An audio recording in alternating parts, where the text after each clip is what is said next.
Welcome back to I Now Pronounce You Divorce, Melone Hatley PC's podcast, where each week we talk about issues that our clients and potential clients are going through, or maybe sometimes issues that we think our clients need to pay attention to. And in that light, we really wanted to talk about, child support. A lot of people look at it as a very straightforward thing, right? You're a W-2 income employee. You put how much you make pre-tax. You put how much the other side makes pre-tax. You put how much you pay for health insurance. You put how much you pay for daycare. And it kicks out a very convenient number that one parent should pay the other parent. But as we started talking very broadly was, well, what is reasonable daycare? How many overnights do you have per year? What is retroactive child support? All of these issues that keep getting put in there to continue to clog things up. And as we were signing off last time, Dan brought up a very interesting point. Can you not add childcare cost into your child support calculation? And the reason that you would not want to do that is if you have a child that is 3.5 years old that goes to full-time daycare, as soon as they hit compulsory school, kindergarten, they're no longer going to need that daycare cost.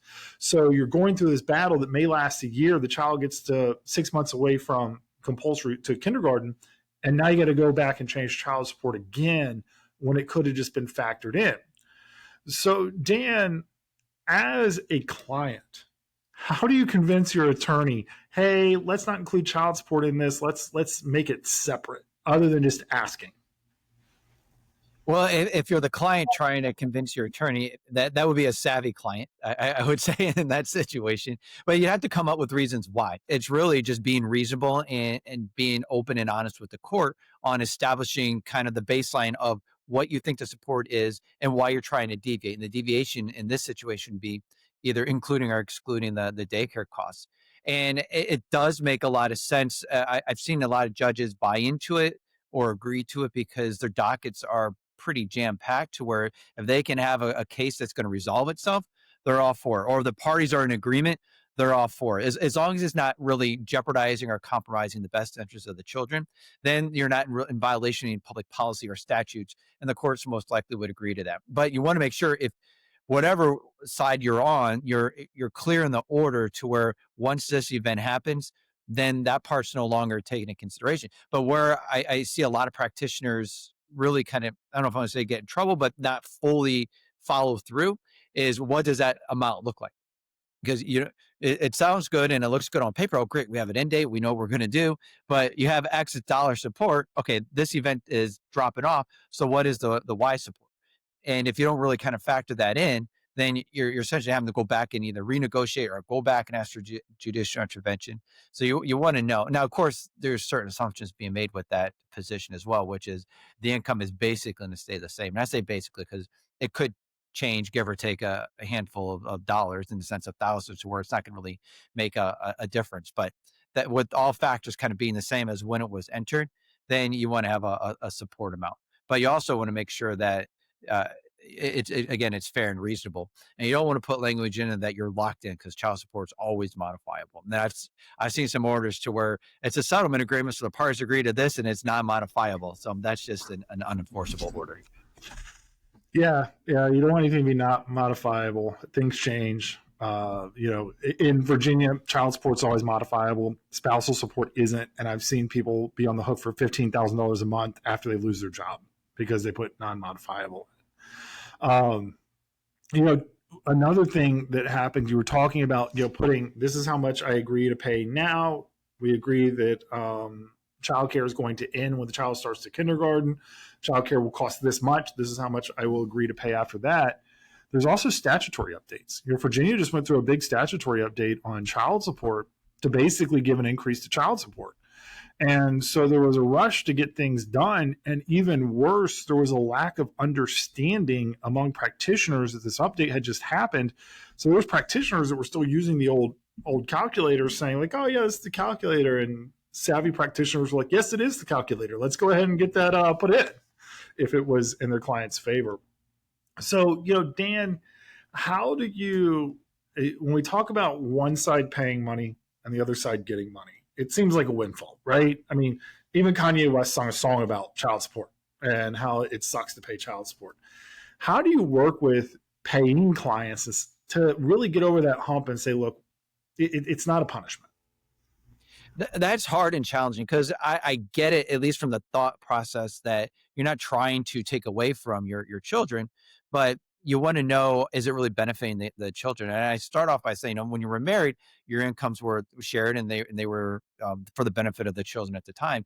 When you separate, the court doesn't want the child or children to uh, not benefit from both parties' incomes.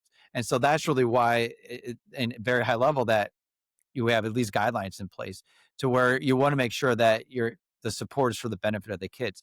Now, in jurisdictions where I'm licensed in, there is some remedies available. It's not, you don't want to go running and filing it right away, but if you really feel that the support is not being used to benefit the child, so for example, you're the payor and you're paying the other parent, are they using that on vacation for themselves, or did they buy a brand new car that doesn't make sense? Or are they, do they have paramour that they're using the money on, or are they just going out and blowing it on who knows what? So then you can ask for receipts to show that it justifies the amount. But those are really more of the anomaly than the norm, because the courts really give a lot of benefit to what the support is, because it can be used for a lot of things. If you buy a new car, well, you don't want your kids being transported around in a car that's not really efficient for them or safe for them. Or maybe the money's being used to buy them toys or extracurricular activities, or maybe a better school that you're not having to pay for, but the support is going to pay for that, or it's going to pay for groceries and utility. I mean, the list goes on and on. So you want to show a consistent pattern of why you reasonably think that the support is not going for the benefit of the children, but going more for the benefit of the other parent and someone else. And so there is those short remedies available to it, but it's just having that conversation to know this is benefiting your children. And unfortunately, you were once married and you kind of pooled the money, but now that you're separated, the child has to have the benefit of both parents' incomes. Yeah, and I think that's a hard pill to swallow, because now everything's more expensive. Mm-hmm. The paying parent still needs places for the kids to stay when they visit, so they're paying for like a 4-bedroom apartment when for 12 days out of every 2 weeks they're there by themselves, but they won't get to see the kids if they've got a 1-bedroom apartment, and then get told, hey, you also have to pay child support. I've watched it, and when I've had these tough conversations with people, just kind of the financial realization of what's going on just absolutely crush people. And one of my, I guess, all-time favorite arguments, I had a client on the stand, and he looked at the judge and he said, Your Honor, I can support these kids better than she ever can if you would just let them come live with me. And the judge looked at him and said, Sir, you're going to pay all your money to support these kids at that level at mom's house. I was like, probably not going to do all on the visitation side of this. But that judge was actually in the Washington Post because she wouldn't let a dad play golf with their kids, because she thought the dad playing golf with the kids was a Trojan horse to steal mom's time. So, case Ross. So now we kind of get to the idea of what is income for benefit of calculating child support. And that, while it may seem relatively simple, is not. A lot of people, if you work an hourly job, you'll get overtime for a certain season. And I always give the example of, we've represented people that work for UPS or FedEx. If you look at their pay stubs during the Christmas season, they're huge. And then they go back down to normal, and then because they're working so much overtime to try to get packages delivered from roughly about Thanksgiving through the beginning of the year or more. I mean, if in the comments somebody's going to say, look, no, it actually starts at the beginning of November, I believe that too. But how do you talk to people about calculating child support on both ends in situations where people get a lot of overtime one time a year, or they get bonuses, but they only get them like at the end of the year, or even worse, if their income just fluctuates because they're kind of stuck on a schedule that they can't get out of? Sure. And that really is going to be based upon how reasonable the parties are. And what I mean by that is, so breaking it down, if you have bonuses, and bonuses are never guaranteed, if I'm representing the payor spouse, I try to argue vociferously that the bonus should not be included because, one, it's not guaranteed. Two, it fluctuates. And three, the payout, you have dates that they should be paid out, but that may not happen on time either. And so I always try to argue that take it out of the child support calculations, and when and if the bonus is received, then there's a certain percentage that is paid to the other spouse. But then you also have to take into consideration tax implications of that too, because X dollars on a bonus divided by a certain percentage could be a windfall to the other side. So you want to make sure that you're taking that into consideration as well. On the overtime pay, that's where it can get a little bit tricky, and it really just goes to the attorney that you're meeting with to make sure that they're well versed and experienced in this type of the law when you deal with family law and child support, because overtime isn't guaranteed and it does fluctuate. And to your example, it's hard because you may have a certain period of time to where it spikes. So then you think your child support, you base it off of that, which I get it, you can do that. But then you're going to have periods of time to where it's higher on one month and hard to keep up with it. And then you're potentially in contempt of a court order. Now there's other, I know, factors that you have to prove in order to show that you're in contempt, but you're, in my opinion, you're setting your client up for failure if you're representing the payor spouse, because you want to make it fair. So maybe you can structure to where when that overtime is happening, then that's when the child support is based upon it for that defined period of time. If you're the representing the payee, of course, you'd rather have it a little bit more earlier because you want that money now and not have to wait for it. But then there are other factors where you can get extremely nuanced to where is the overtime required for your employment, for continued employment. That's a whole different situation where I've seen, and you can argue, and at least where I'm licensed, that to where you don't necessarily have to include a lot of that overtime because it's part of their employment. And so sometimes judges can use that to deviate. And then I think the other thing that you were asking about is, what did you cover up? Was it overtime and bonuses? It was, and the fluctuating schedules, right? And I think fluctuating schedules kind of rolled into overtime because my favorite example was always UPS and FedEx, because man, during the holiday season, you'd see their paycheck and you'd be like, oh my goodness. And I mean, not that they were struggling any other time of the year, but those holiday paychecks where they were working 20 hours a day were just, with overtime and holiday pay and everything else, were huge. Yeah. And we had a lot of cases where the judges, it took a lot of explanation for the judges to see how that overtime, one, wasn't guaranteed, but number two, applying the total yearly rate. So what the judges like to do is they like to take, okay, so you made your salary last year was $50,000.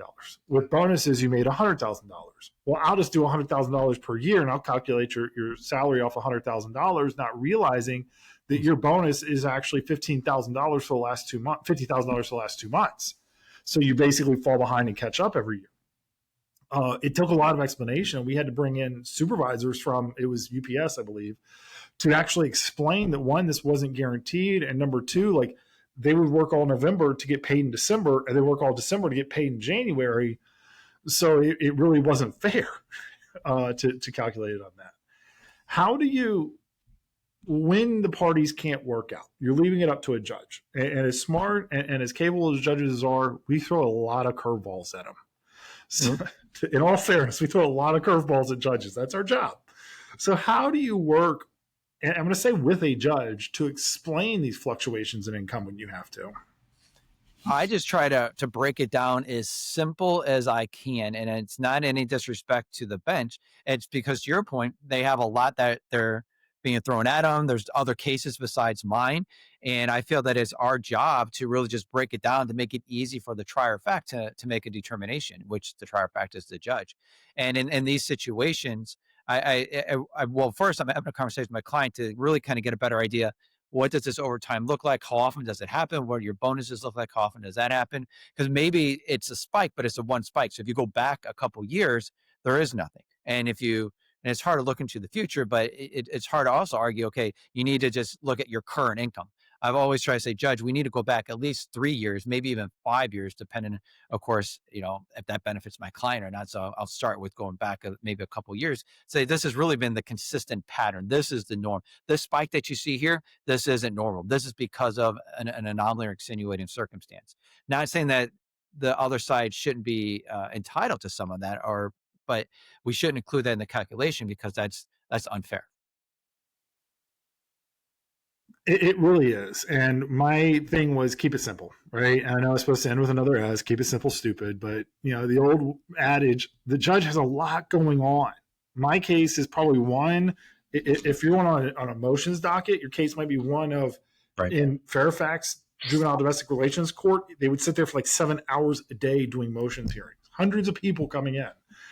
I had my 15 minutes of fame and I got up there and gave it all I had. But the quicker you can break it down. So what we would do is we would break down one child support calculation based off what they made most of the time, another child support calculation based off the bonus, along with testimony from a supervisor. And basically they needed to provide if my client was going to get overtime or not.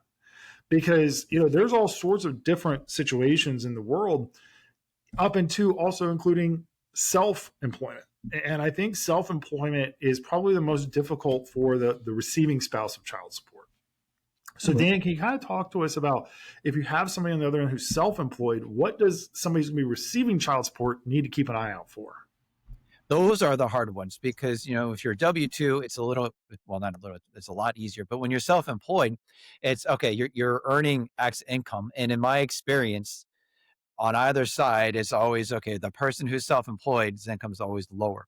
So if you're representing the payee, you really want to dig into, okay, why is it lower? Like, what expenses are being run through there? Now, and I'm not insinuating anyone listening is doing anything against IRS rules, but IRS and family court rules aren't always in agreement. So there's a lot more that you can do on the IRS side than you can do in the family court side. And so certain legit expenses that you're running through your company may be considered income on the family law side. So if you're running, your cell phone expenses, your car expenses, your gas, maybe part of your mortgage or something like that, or you're going out on lavish trips, lavish because you're networking, but maybe there's a little bit part of that can be income imputed to you.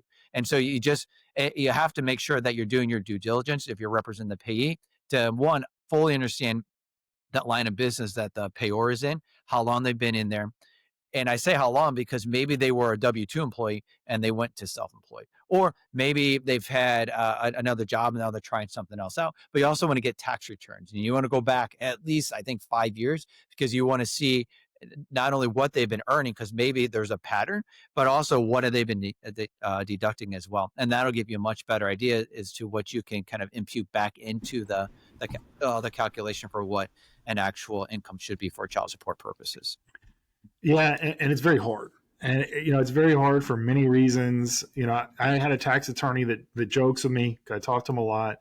There's 70 pages in the tax code about what you need to pay and 7,000 pages in the tax code about how not to pay it.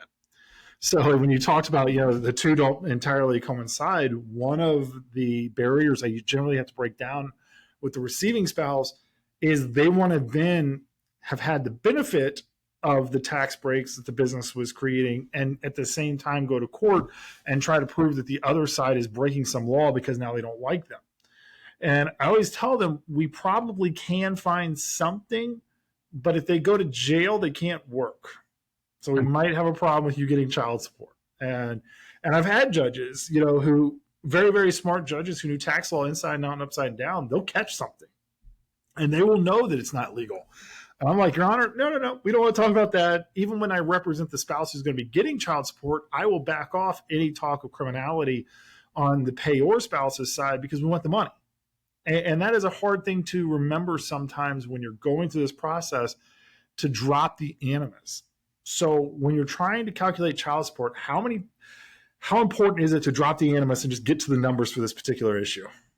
It's extremely important, and your point's well taken. If you put the payor in a situation where they can't make any payments, then you're kind of stuck. There are some extenuating circumstances to where if there was the person was fired for cause, and then that's an intentional decline in income essentially. And so the court could go back and impute what it was, and then you can still get that dollar amount and it looks good on paper. But where I think your point is well taken is the enforceability side of that.